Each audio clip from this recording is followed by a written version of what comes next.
Alright, so in today's video we're checking out the new Skyrover RC, and you can see here this is the full RC with the built-in screen. I'm going to talk all about this controller here in this video, but before I just want to mention that I did review the S1 in a full video. I'll link that in the video description. You can get that, you can check out that review. I'm not going to cover the drone again, but the Skyrover RC will work with the S1 and also the X1. I don't have the X1 to test, but for those of you that not really liking the standard controller where you have to sort of fuss with plugging in your phone and dealing with cables and all that kind of stuff, this is a little bit more convenient option. Obviously the screen's built in, it's always going to always be there, and you can just basically turn it on, connect up the drone, and go and fly. That's kind of the whole idea of this controller, is a little bit more convenience compared to fiddling around with your phone. Alright, so just taking a closer look around the whole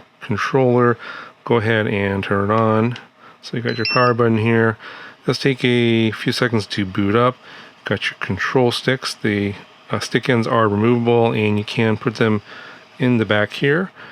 5.5 inch 1080p screen. It is 2000 nits of brightness. I'll show you an outside test here in a second, but you see it's already booting up. You got your Skyrover branding, and boom, there we are, right into the Skyrover app. So again, you got your two sticks, got your return to home button and pause button. If you want to stop your flight or pause your flight, you can do that. You got your flight modes here: city mode, normal, and sport mode. That's pretty standard. You got a power button, battery level meter here. This light indicates whether you're connected to the drone or not. Obviously right now we have not paired it, so it's not connected. Got your two antennas that fold out like this.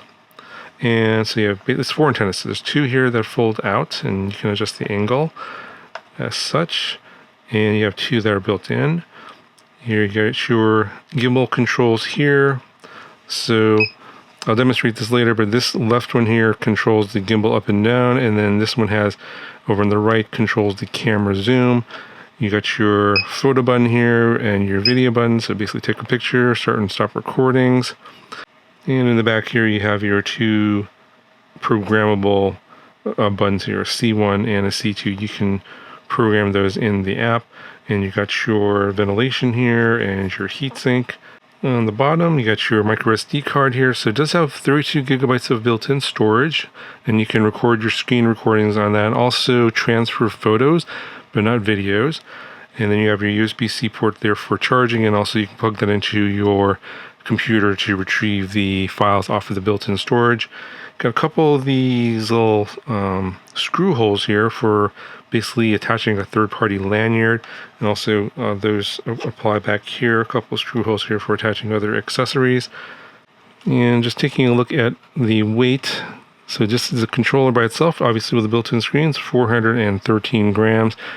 And for my setup here with my controller and my phone, so the controller by itself is obviously going to be way less. It's 316 grams, but this is the phone that I typically use, and with the phone and the controller together, it's 513 grams, so a little bit heavier than the Skyrover RC controller with the built-in screen. So just taking a quick look at the interface, it is a touch screen, so you can bring down your menus, connect up to Wi-Fi, Bluetooth as an airplane mode if you want to turn off the internal radios, and we can take a screenshot and also record video of the things that are going on the screen itself. Screen brightness is adjustable here, and as I said, it goes up to 2000 nits of brightness. You can also adjust the audio here. And we'll go ahead and look at the settings really quick. So basically it's like an Android type of OS. I'm not exactly sure what it is, not really indicated anywhere. In terms of storage here, it shows that you got 32 gigabytes of onboard storage, but if you want to store things on an external SD card, you can do that instead. So it's basically for your photos and videos, and then it shows that about 10 gigabytes is for the system. So you have roughly 22 gigabytes of available storage. And I'm going to go ahead and connect up to my Wi-Fi, so we'll just go ahead and turn that on and connect up to my Wi-Fi, put my password in.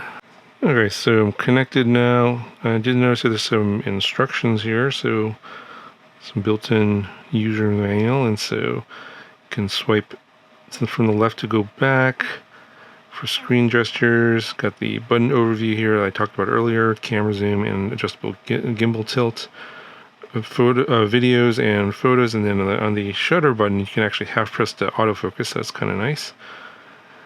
Got your return home and brake, switching flight modes, programmable buttons on the back, and then it shows what the meaning of the lights are. So red, obviously not connected right now. When you get a connection to the drone, which I'm going to pair up here, I'll show you here in a second, turns green, and then yellow means a failed firmware update, and then got your blue, yellow, and cyan. So these are the different warnings there for those colors.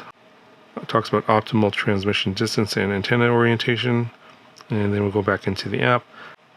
So go back here into my profile, and I'm going to go ahead and log into my profile. And let's do a quick version update, make sure everything is up to date. So we're not paired to the aircraft yet, so we'll do that in a second, but it looks like we're on remote control firmware of this here. Let's check for firmware updates on, see if anything is needed right now. Looks like, yeah, the firmware is up to date.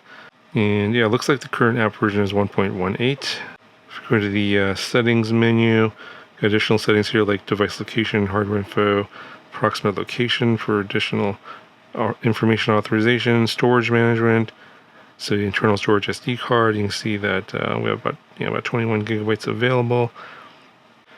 All right, so go ahead and do the connection process here. We'll hit connect. Yeah, obviously you don't have the X1, so we'll do the S1.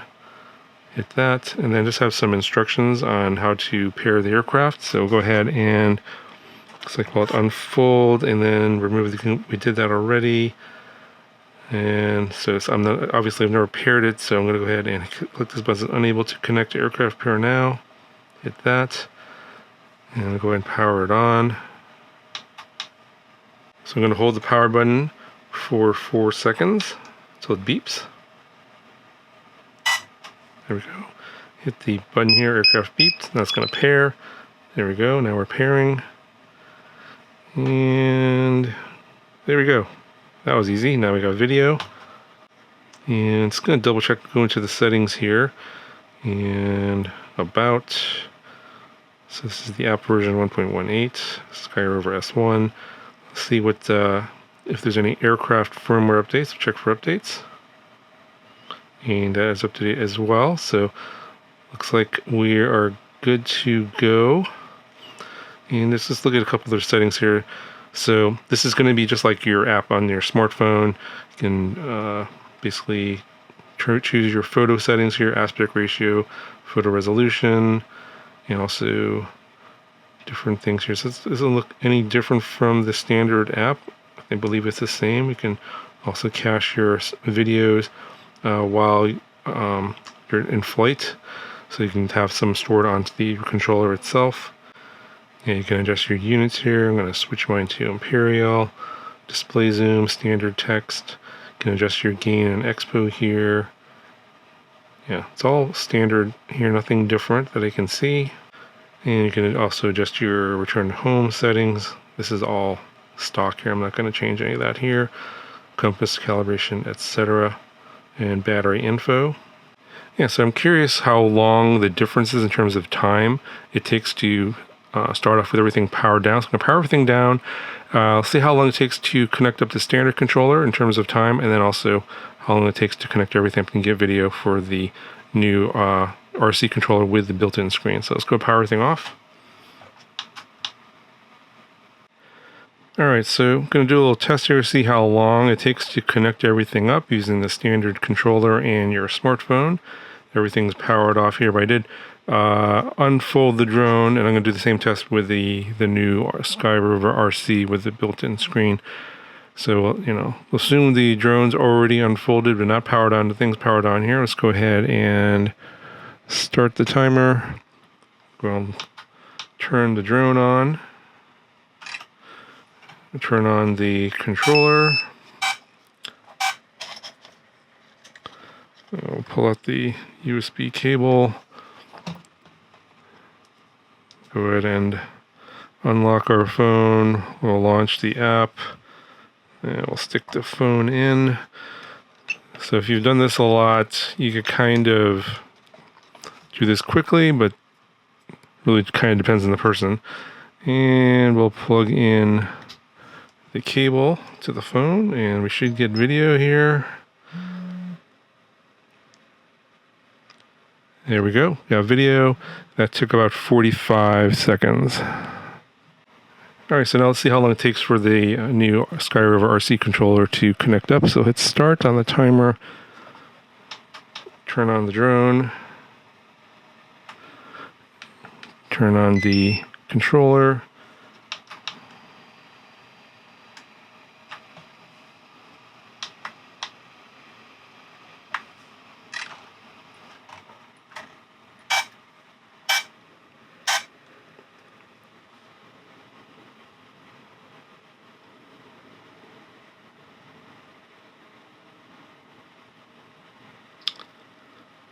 All right, looks like we're connected. Let's go ahead and start flying.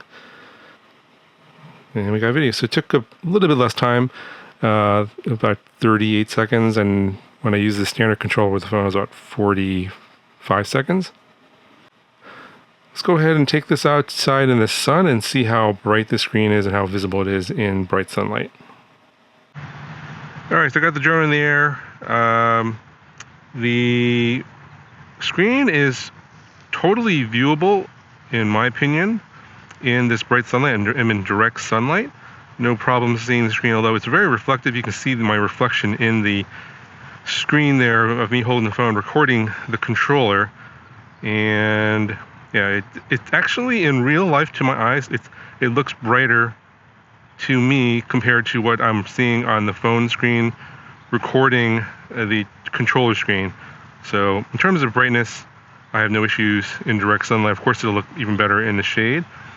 Now, regarding the controller itself, I like the grips on this, the ergonomics, the feel. I like the fact that it's a lot lighter than the combination of the standard controller with the phone. Let's see if I can do a little bit of a yaw here. So I have control of the drone here. As you can see, the drone's up in the air as I'm trying to record the screen. But yeah, it's working pretty well, and the controller is very light. I can fly it one-handed while I'm using my right hand to hold the phone to record this video.